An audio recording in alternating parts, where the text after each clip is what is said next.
खास करके कुमार लड़का के लिए है ना, इसलिए भैया और कि हमारा बेचैनी बगाड़ी ही लड़े, अरे तोहराई खाटी के ओर चन गड़े भैया, और कि हमारा बेचैनी बगाड़ी ही लड़े, और कि तोहरा खाटी के ओर चन गड़े। पहली बार आई बार का तू बता लाइव शो में पहली बार आए हैं क्या? लाइव कभी नहीं करते बाबू। अच्छा चलो ठीक है, कोई बात नहीं, होता है थोड़ा सा। आप मंच देखिए सभी कलाकारों का तो बहुत अच्छा सीख जाओगे। और कहना भैया और कि हमरा बेचैनी बगाड़ी ही लड़े, और कि तोहरा तखाटी के ओरी चन गड़े भैया, और कि चला गोरी प्यार करे आज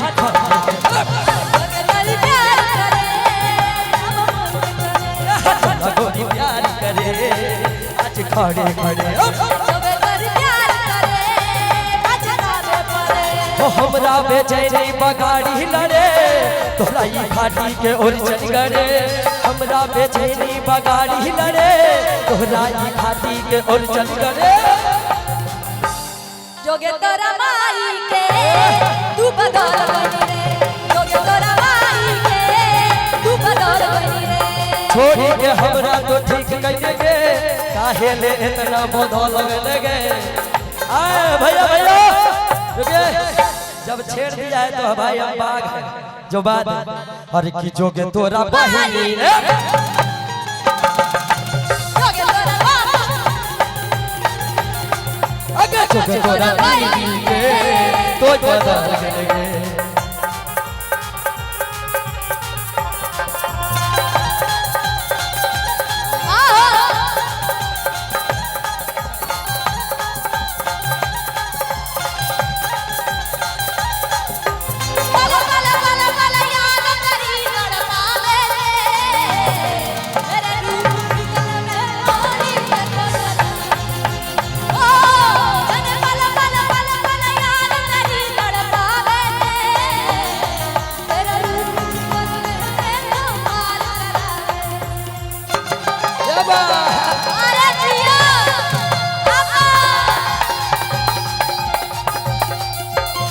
और का कहता लड़का बड़ा प्यार से कि धक धक करे मोरा करे,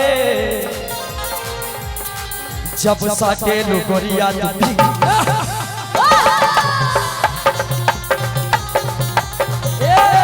और 20 मिनट खातिर हमके कदा अपन जवनिया तू फिरी।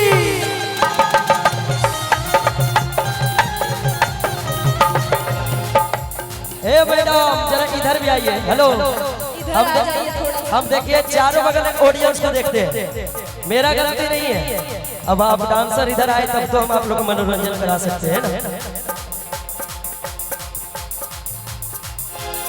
हेलो हेलो माइक का सुधारिए। और कहना क्या धक धक करे मोर करे, जब धके लुगोरिया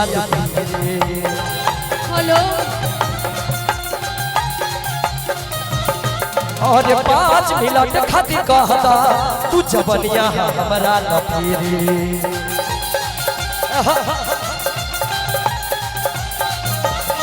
और है भैया आप भी आ जाइए, थोड़ा बच्चे को परेशानी हो रहा। आगे आइए ना, इधर इधर आइए, इधर भी आइए।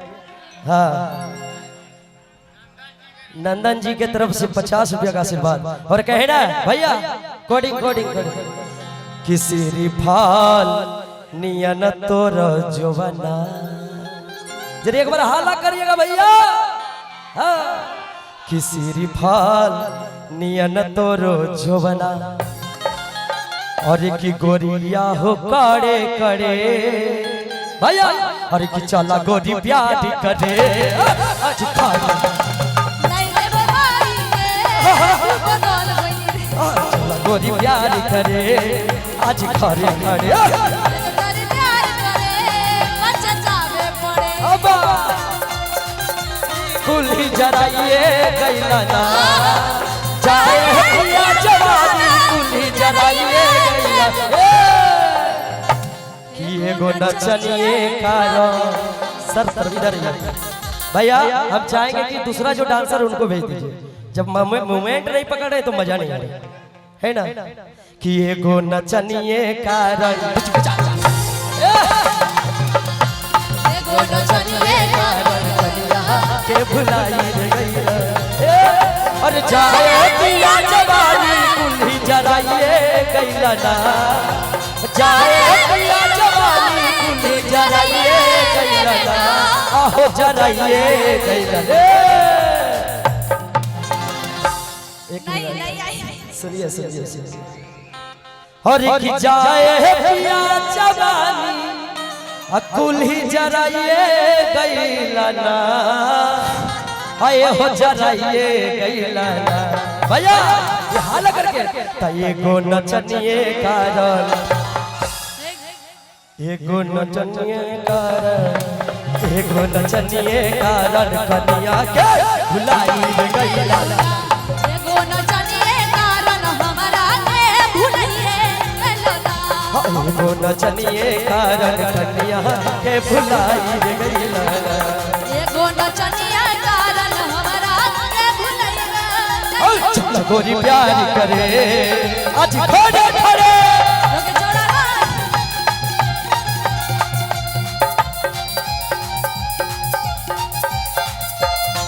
और क्या कहते हैं भैया और कि नहीं ना नचा के बोला कि जैसे बोले ना कारी कोयलिया अच्छा और भैया हम चाहेंगे आप लोग लाठी उठी ना चलाइए शांति से रहिए मजा आएगा तो कहे ना भैया और कि नहीं ना नचा के बोला लागे कोयल कोयल जाम बोले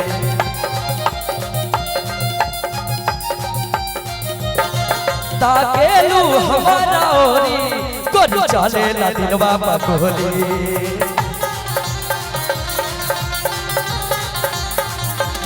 और कि देखे ले रोजे तोहर सपना रोज सपना देखते हैं इसका भैया हाँ बोल लीजिए सर आप फोटो लेंगे जी जी बिल्कुल कि देखे ली रोजे तोहर सपना और का भैया उड़ान धोक और बेड पर पड़े पड़े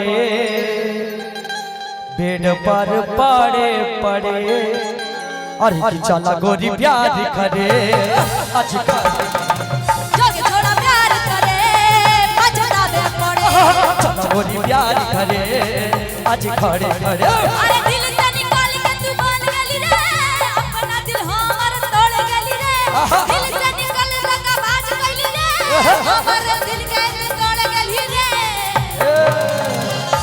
जो प्यार करेगा उसका दिल टूटेगा ये प्यार करने को कह रहे हैं और हम प्यार करने को नहीं कह रहे हैं कि हमर दिल से तू निकाल गइली रे ना जाने हमर साथ कौन कौन छल गइली रे कि जोगे तोरा माई के तू बदल गइली रे जोगे तोरा माई के तू बदल गइली रे तोरा बहिनी के तो बदल गेली तोरा बहिनी के तू बदल गइली रे गोरी प्यार करे आज खड़े खड़े जोगे तोरा माई के तू बदल गइली रे चला गोरी प्यार करे आज खड़े खड़े गोरी प्यार करे आज खड़े खड़े गोरी प्यार करे आज खड़े चला गोरी प्यार करे आज खड़े खड़े चला गोरी प्यार करे आज खड़े खड़े चला गोरी प्यार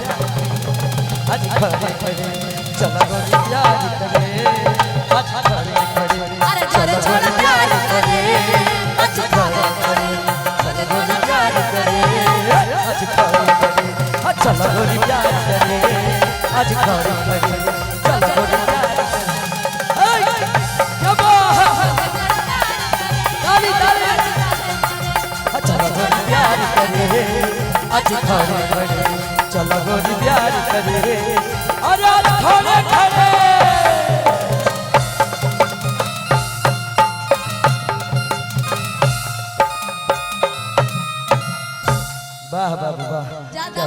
अच्छा लगल मतलब जी ताली बजा दीजिए है ना। ज्यादा पास आईबे तो के मार पड़ी। बाप रे बाप डरो लगा था। हाँ हर एक कुमार के प्यार में अच्छा बड़ा मजा आवेला। जब शादी हो जाला तो सजावे कि दिल बेकरार का अरे मजा लीजिए। क्या चाचा। हाँ इसके बाद और कहे ना हर एक कुमार के प्यार में हर एक मजा लीजिए। देखिए कुमार जब तक है मजा ले लीजिए फिर मिलने वाला नहीं है, इसलिए वहां लोक हो जाएगा। इसलिए कह रहा है हर एक कुमार के प्यार में बड़ा मजा आवेला। ए भाई मैडम अरे कि लूटस लहार में मजा आवेला हो, लूटस लहार में मजा आवेला। कुमार के प्यार में कुमार के प्यार में मजा आवेला। भैया भैया भैया हर कुमार के प्यार में हर की मजा आवेला। अच्छा कितना लोग को मजा आता है जरा हाथ उठाइएगा। जियो लव यू। और भैया अरे कि लूटस लहार में मजा आवेला। थोड़ा इंतजार का मजा लीजिए। लहार में मजा आवेला। जिया हो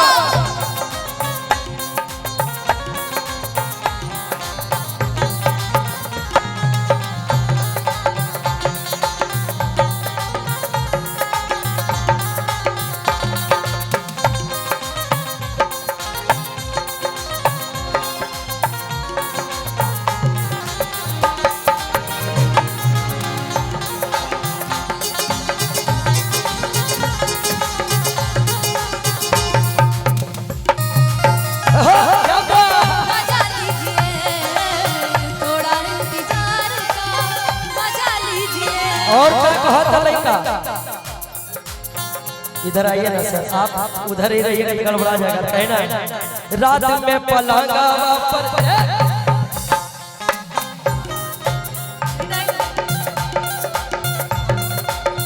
एक बार और रुकिए आनंद जी। मुर्खी की बात आई है तो वो दोनों को भी बुलाइए। हाँ वो दोनों को भेज दीजिए भैया। डांसर जो है बच्चा हुआ तनी आप मुर्खी होई एजा देखल जाए कि कौन कौन अच्छा कैले। लेकिन आपको भी मारना पड़ेगा। हम भी मारब। क्या सर मरवा ले या जिया। हमार मुर्खी शिवेश जी के स्टेज से वायरल हो गया था। और आज भी वायरल होगा। हमारे भैया लोग इतना सारा कैमरा लगाया है ना।